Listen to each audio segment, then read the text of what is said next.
امام الانبیاء صلی اللہ علیہ وآلہ وسلم نے ارشاد فرمایا من یحرم الرفق یحرم الخیر کلہا، جو شخص نرم عادت سے محروم رہا وہ ہر بلائی سے محروم رہا۔ ساری بلائیاں حضور نے فرمایا نرم لہجے میں ہیں، جو نرمی سے محروم ہو گیا وہ بلائیوں سے محروم ہو گیا۔ اللہ اکبر۔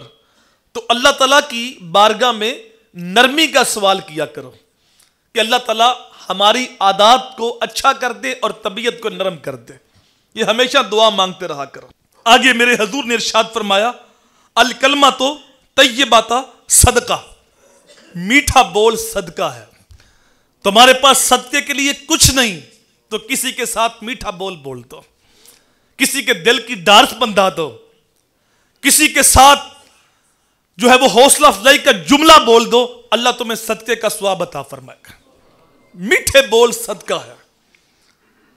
آگے حضور نے ارشاد فرمایا خیرکم خیرکم لأہلی وانا خیرکم لأہلی، تم میں سے بہتر وہ ہے جو اپنے گھر والوں کے لیے بہتر ہے، اور جان لو کہ میں تم سب سے زیادہ اپنے گھر والوں کے لیے بہتر ہوں۔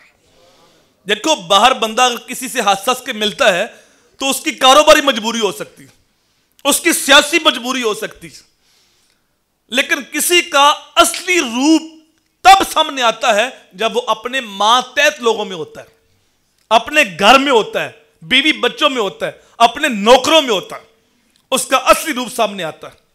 تو بعض لوگ بڑے حسن اخلاق کے مالک ہوتے ہیں، باہر ہنس ہنس کے ملتے ہیں، لیکن ان کے گھر والوں کو پوچھو تو وہ کہتے ہیں جناب گھر آتی فرعون بن جاتے ہیں، اور ان کے لہجے کے اندر بڑی سختی آ جاتی۔